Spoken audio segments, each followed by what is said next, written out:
지금은 빚내서 집 살 때가 아니다 라는 이야기가 있어 정리해 보도록 하겠습니다. 서울 아파트 가격이 하락을 하고 있다고 합니다. 한국부동산원이라는 곳이 있는데 8개월의 상승을 끝내고 9월 서울 아파트 매매 실거래 가격 지수가 전월 대비 0.01% 하락이 됐다고 합니다. 8개월 상승을 하고 9월 달에 0.01% 하락이 된 건 하락세가 접어든 걸까요? 여러분들의 생각은 어떠신가요? 뉴스 기사나 이런 것들을 잘 보실 때 수치나 얼마나 떨어졌는지 이런 것들도 좀 체크를 해보는 게 중요합니다. 0.01%면 수치상으로는 굉장히 적은 수치이기 때문에 제목만 보고 뭔가 판단하기보다는 세부적인 내용도 잘 검토를 해봐야 되는데요. 기사를 쓰는 신문사 입장도 이해가 안 되는 건 아닙니다. 자극적인 기사를 써야 또 사람들이 보기 때문에 자, 이 내용 한번 살펴보도록 할게요. 부동산이라는 게 기본적으로 겨울에 이사를 적게 갑니다. 날씨가 추운 곳도 있고 아이 학교도 있고 따뜻한 날에 비해서 실거래 수가 월등히 적죠. 이건 우리가 실거래가를 확인할 수 있기 때문에 주변의 아파트들을 한번 보세요. 봄, 여름에 비해서 가을, 겨울이 실거래가가 월등히 적은 걸 알 수 있습니다. 겨울에 이사 가려면 알아봐야 될 것들도 많고 또 날씨가 추운 것 때문에 움직이는 것도 제한적인 것도 사실입니다. 또 하락 원인을 대출 규제에 따른 가계대출 감소라고 이야기하시는 분들도 있습니다. 은행 자체에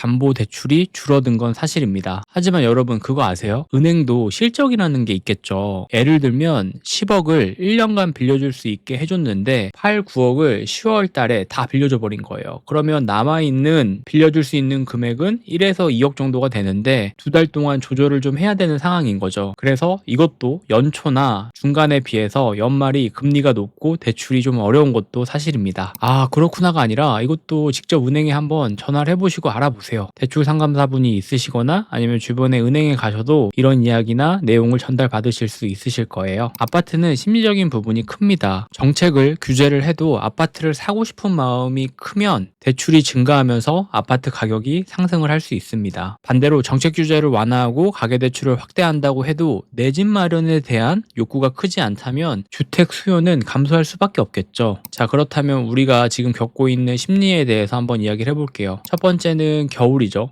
겨울은 실거래가가 적다. 두 번째, 대출에 대한 규제가 있지만 이 규제가 정확히 어떤 규제인지 명확하게 알아야 되고 금리도 높아졌지만 스트레스 DSR이라든지 내년에 대출을 더 안 해주겠다라고 이야기들이 나오니까 조금 더 주저하는 상황입니다. 더군다나 사회적으로 경기 침체와 비상계엄까지 덮친 상황이죠. 부동산적으로 봤을 때도 불확실성에 대한 베팅보다 어느 정도 지금 상황을 보고 있는 것 같습니다. 그래서 오늘은 빚내서 집 살 때가 아니다 라는 기사 보고 이야기해봤는데요. 이야기를 드리고 싶은 거는 기사나 우리가 정보를 접할 때 내용에 대한 부분도 명확하게 한번 조사를 해보는 것도 중요하다가 될 수 있을 것 같습니다. 주변에만 봐도 어떤 신문 기사만 보고 막 걱정하시는 분들도 있고 또 반대로 이 기사 보고 잘 될 거다 확정을 지어서 생각하시는 분들도 많으신 것 같아요. 우리는 부동산 투자를 하는 투자자가 될 거기 때문에 어떤 기사를 보고 그 세부적인 내용 그리고 그 수치까지도 좀 파악을 해보는 게 중요하다라고 말씀드릴 수 있습니다. 오늘도 영상 봐주셔서 감사하고 또 좋은 내용으로 이야기 만들어 보도록 하겠습니다. 감사합니다.